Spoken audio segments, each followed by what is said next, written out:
સમાચાર રાજકોટ ખાતે greater Rajkot chamber of commerce and ઇન્ડસ્ટ્રીઝના ભૂમિપૂજન કાર્યક્રમમાં ગુજરાતના મુખ્યમંત્રી ભૂપેન્દ્રભાઈ પટેલ ઉપસ્થિત રહ્યા હતા અને ઉદ્યોગ અગ્રણીઓ સાથે સંવાદ કર્યો। આ પ્રસંગે વેપાર અને ઉદ્યોગ જગતમાં નિસ્વાર્થ સેવા અને અમૂલ્ય સેવા આપનાર વડીલ શ્રી ધનસુખભાઈ વોરાની બાયોગ્રાફી બુકના વિમોચન દ્વારા તેમનું વિશેષ સન્માન મુખ્યમંત્રીએ કર્યું હતું।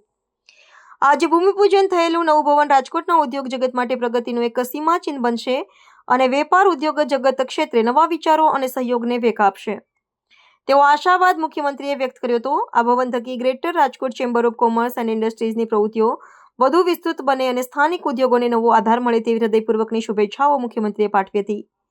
આ પ્રસંગે મંત્રી શ્રી જીતુભાઈ વાઘાણી અને ઉદ્યોગ જગતના અગ્રણીઓ ઉપસ્થિત રહ્યા હતા। રિપોર્ટર કશ્યપભાઈ ભટ્ટ, અમદાવાદ। આવા ન્યૂઝ જોવા માટે સાબર આવાઝ યુટ્યુબ ચેનલને સબસ્ક્રાઇબ કરો અને લાઇક કરો, જેથી હવે પછીના દરેક સમાચાર સબસ્ક્રાઇબ કરેલા હશે તેઓને નવા સમાચારની માહિતી મળી જશે।